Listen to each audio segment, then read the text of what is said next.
everybody, I am here with Jason Haber, who is the producer on the new reboot of SimCity. How you doing, sir? I'm doing great, how are you?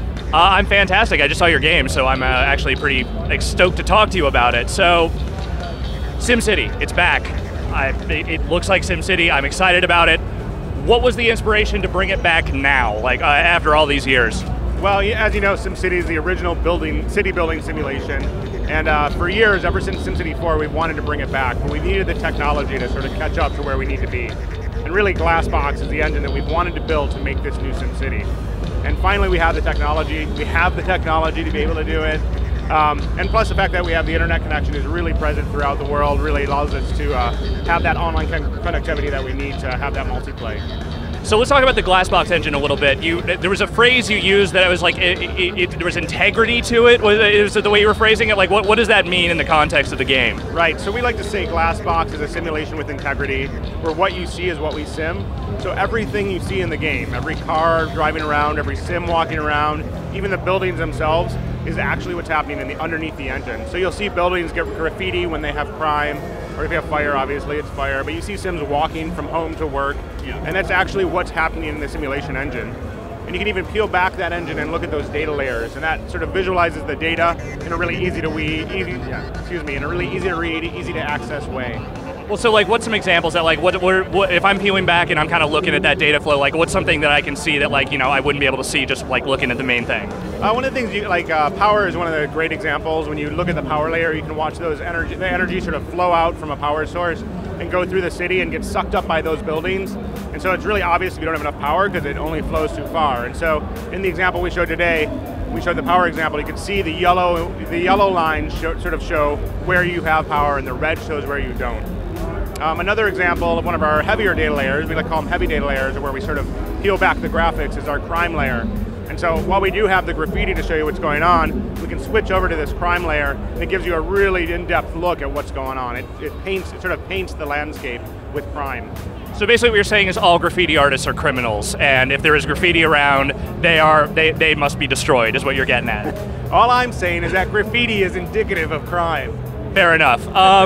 So multiplayer is obviously a huge element that you're introducing. It's asynchronous multiplayer where people can build their own towns, but you're all part of the same region. How do you connect those players? Like, how are you building out that region and getting people to like start in these different regions?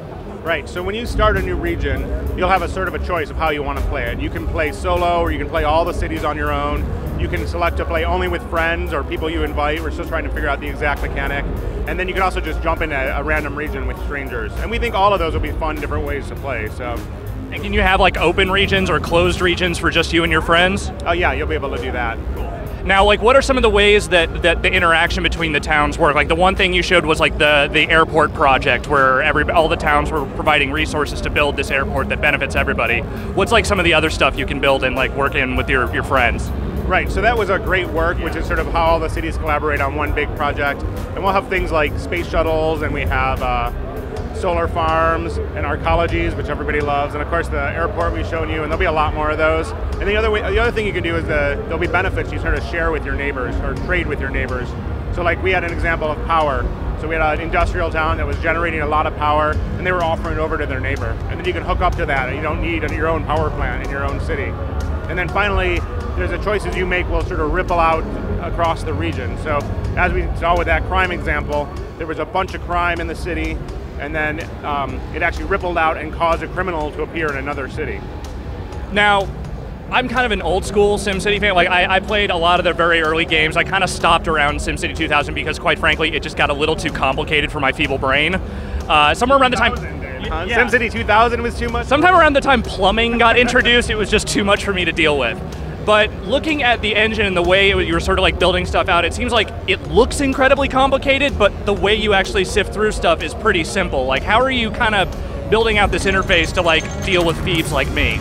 Well, I mean, that's sort of one of the goals of rebuilding this game, was to make it so it's really accessible again. I mean, I assure you the complexity is still there under the surface, so those fans of the really deep simulation are going to be really, really happy with what they see.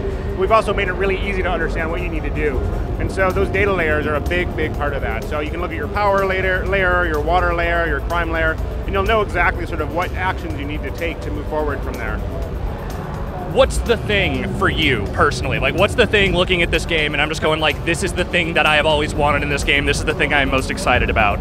I mean, to me, it's the Glassbox simulation engine. It's really amazing to watch this simulation engine and really see how it's simulating from the bottom up. I mean, seeing every piece of the game and just seeing how it's going to work. I mean, it really is a new engine that is going to drive a whole new SimCity.